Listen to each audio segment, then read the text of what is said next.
आदरणीय गुरुदेव हरविंदर सिंह सिब्बू गाजीपुरी जी की एक कजरी।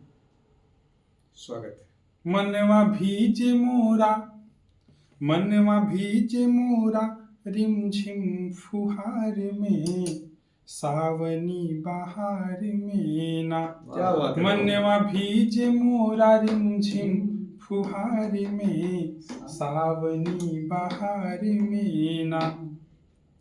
घेरी आवेले बदरिया, चमके रही रही बदरिया। घेरी आवेले बजरिया, चमके रही रही बिजुरिया।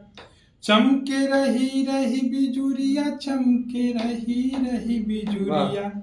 धरती सजी गईली सुरहो श्रृंगार में, क्या बात है भाई। बहार वाह, में बहुत बढ़िया, ना। बहुत बढ़िया। धरती सजी गईली सुरहो श्रृंगार में, सावनी बहार में ना। वाह। मनवा भीजे मोरा, मनवा भीजे मोरा, रिमझिम फुहार में, सावनी बहार में ना। और जो दूसरा अंतरा है, हाँ, स्वागत। कि मोरवा बदरा निहारे, वाह। नाचे पखिया पसारे। वाह भाई।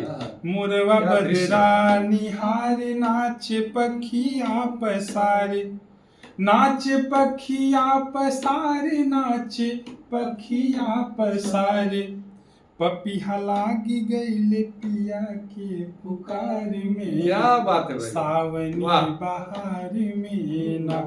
पपिहा लागी गईले वाह। पिया के पुकार में, सावनी बहार में ना। बहुत सुंदर। मनवा भीजे मोरा, रिमझिम फुहार में, सावनी बहार में ना। बहुत बढ़िया।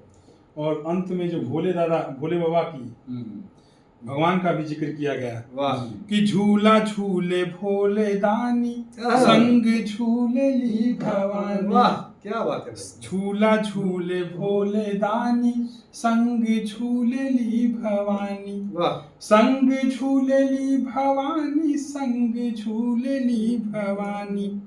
देखी गद गद बा सभे संसार में, वाह भाई। सावनी बहार में ना।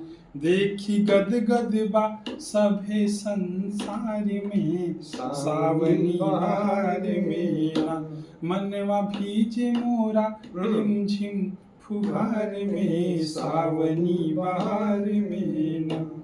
सखिया मेहंदी रचाई, झुलुआ लगाई। वाह। सखिया मेहंदी रचाई, झूले झुलुआ लगाई। झूले झुलुआ लगाई, झूले झुलुआ लगाई।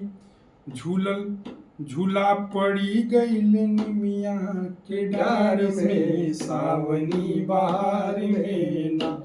झूला पड़ी गईली निमिया के डार में, सावनी बहार में ना।